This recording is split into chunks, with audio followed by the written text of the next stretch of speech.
Միացյալ Նահանգների պետքարտուղար Մարկո Ռուբիոյի այցը Երևան սկսվեց ու ավարտվեց հենց Վարդնոց միջազգային օդանավակայանում։ Մոտ 2 ժամ տևած տրանզիտային այցի գլխավոր իրադարձությունը 11 հոդվածից բաղկացած հուշագրի ստորագրումն էր Մինաս Ավետիսյանի երկանք ստեղծագործության գույների ներքո։ Արձակուրդում գտնվող ու քարոզարշավ անցկացնող Փաշինյանն այդպես էլ չհանդիպեց Ռուբիոյի հետ։ Հայաստանի արտակարգ ու լիազոր դեսպան Վահագն Մելիքյանի խոսքով նման մակարդակի այցերի դեպքում սովորաբար ակնկալվում են բարձր քաղաքական հանդիպումներ, իսկ Արարատ Միրզոյանն օրինակ հետ է կանչվել արձակուրդից։ Եթե այդ ձևաչափը աշխատել, այսինքն հետ են կանչել եւ ինքը գնացել է դիմավորել է, մասնակցել է, խոսել է, ստորագրել է եւ այլն, նույն հաջողությամբ կարող էին արձակուրդից հետ կանչվել նաեւ այդ բարձրաստիճան պաշտոն։ Վերջիվերջո կա Հայաստանի Հանրապետության նախագահ կոչվածը, որը արձակուրդի մեջ չի եւ դիվանագիտական արարողակարգը կարող է ենթադրել այսպես քաղաքավարական հանդիպում պետության ղեկավարի հետ։ Իսկ ինչ ստորագրեցին այդ հապճեպ այցի ընթացքում, ինչի մասին է փաստաթուղթն ու ինչ ազդեցություն կունենա։ Թրամփի ուղի հանուն միջազգային խաղաղության եւ բարգավաճման կամ TRIP անվանումը կրող համաձայնագիրը փաստացի նոր ռազմավարական ճարտարապետություն է առաջարկում Հարավային Կովկասում Հայաստանի տարածքով անցնող ենթակառուցվածքների, ճանապարհների, երկաթուղիների, գազատարների, նավթատարների եւ նույնիսկ օպտիկամանրաթելային ցանցերի կառավարման նոր մոդելով։ Միջին միջանցքի մեկ ֆունդամենտալ նպատակը Ռուսաստանը շրջանցելն է եւ մյուսը Իրանը։ Հատկապես տարածաշրջանում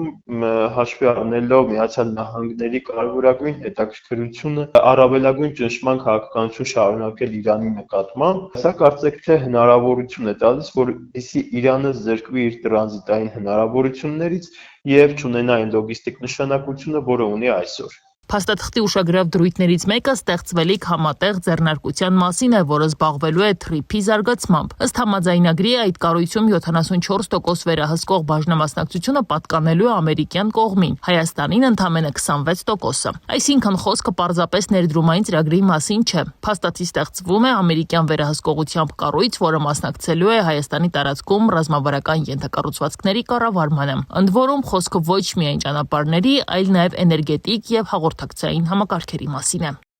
Հաջորդ խնդրահարույց հատվածը ժամկետներն են։ Փաստաթղթով նախատեսվում է, որ ամերիկյան մասնակցությամբ կառույցը Հայաստանի տարածքում ստանալու է 49 տարվա բացառիկ իրավունքներ, իսկ հետագայում այդ ժամկետը կարող է երկարաձգվել եւս 50 տարով։ Այսինքն փաստացի այս ամենը կարող է տևել գրեթե 1 դար։ Համաձայնագրում նշվում է նաև, որ Հայաստանը պարտավորվում է անհրաժեշտության դեպքում հողերը դարձնել պետական սեփականություն, ազատել դրանք երրորդ անձանց իրավունքից եւ փոխանցել ծրագրի իրականացման համար։ Մյուս ուշագրավ հատվածը վերաբերում է Հայաստանի օրենսդրությանը։ Փաստաթղթում ուղիղ նշվում է, որ Հայաստանը համաձայնում է բացառություններ նախատեսել գնումների, բաժնետիրական կառավարման եւ պետություն մասնավոր գործընկերության մասին գործող օրենքներից։ Այլ կերպ ասված, ստեղծված համաձայնագրի համար կարող է գործել հատուկ իրավական ռեժիմ, որը դուրս կլինի սովորական վերահսկողական մեխանիզմներից։ Թեպետ փաստաթուղթը տասնյակ անգամներ կրկնում է ինքնիշխանություն բառը եւ հատուկ ընդգծում, որ Հայաստանը պահպանում է իր տարածքային ամբողջականությունն ու իրավազորությունը, սակայն միևնույն ժամանակ այնտեղ ամրագրվում է, որ սահմանային անցակետում կարող են գործել մասնավոր օպերատորներ։ Այսինքն, սահմանային եւ մաքսային որոշ գործընթացներում ներգրավվելու են ոչ պետական կառույցներ։ Կարևոր դրույթ է նաեւ անխոչնդոտ երթևեկության ապահովման համար կետը։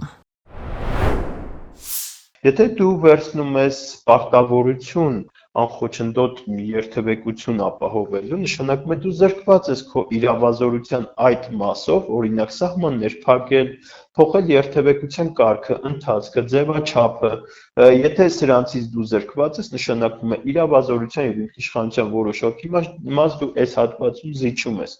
Եվ այստեղ կարծեք թե ակտուալ է դառնում ադրբեջանական եւ թուրքական հասկացությամբ միջանցքի քաղաքական իմաստը։ Փաստաթուղթը նաև լայն հարկային արտոնություններ է նախատեսում ամերիկյան մասնակցությամբ կառույցների համար։ Շահաբաժինները, կապիտալի հավելաճը եւ մի շարք գործարքներ Հայաստանում չեն հարկվելու։ Սակայն ամենակիչ քննարկված, բայց թերևս ամենակարևոր թեման ստորագրված մյուս հուշագիրն է՝ կարևորագույն հանքանյութերի եւ հազվագյուտ հանածոների ոլորտում համագործակցության վերաբերյալ։ Հենց հազվագյուտ մետաղների հարցն այսօր դարձել է Միացյալ Նահանգների աշխարհաքաղաքական առաջնահերթություններից մեկը։ Վաշինգտոնը փորձում է նվազեցնել կախվածությունը Չինաստանից եւ վերահսկողություն ստանալ նոր հումքային ու լոգիստիկ ուղիների նկատմամբ։ Նույն մոտեցումը վերջին տարիներին նկատվեց նաև Ուկրաինայի դեպքում, որտեղ արևմտյան քաղաքական շրջանակներում ակտիվ քննարկվում է ռազմավարական նշանակության հանքանյութերի եւ հազվագյուտ մետաղների հասանելիության հարցը։ Այժմ նույն օրակարգի տարրերը երևում են նաև Հայաստանի հետ ստորագրված փաստաթղթերում։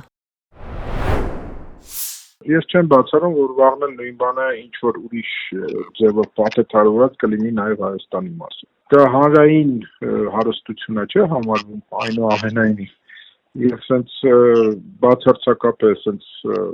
out of blue հայտնվել եւ միանգամից թաթը դնել այդ հանքանյութերի, ես այդտեղ տեսնում եմ որոշակի խութեր այնուամենայնիվ։ Իշխանությունները սա ներկայացնում են որպես խաղաղության եւ տնտեսական զարգացման հնարավորություն, սակայն փաստաթղթի բազմաթիվ դրույթներ հարցեր են առաջացնում։ Արդյոք խոսքը միայն տնտեսական նախագծի մասին է, թե ձևավորվում է երկարաժամկետ աշխարհաքաղաքական վերահսկողության նոր համակարգ Հարավային Կովկասում, որովհետեւ երբ ռազմավարական ենթակառուցվածքները, սահմանային գործընթացները, հանքանյութերը եւ տրանսպորտային ուղիները միավորվում են մեկ մեծ նախագծի մեջ, հարցն արդեն ոչ միայն ներդրումների մասին է, այլ այն, թե ապագայում ում ձեռքերում է լինելու իրական վերահսկողությունը։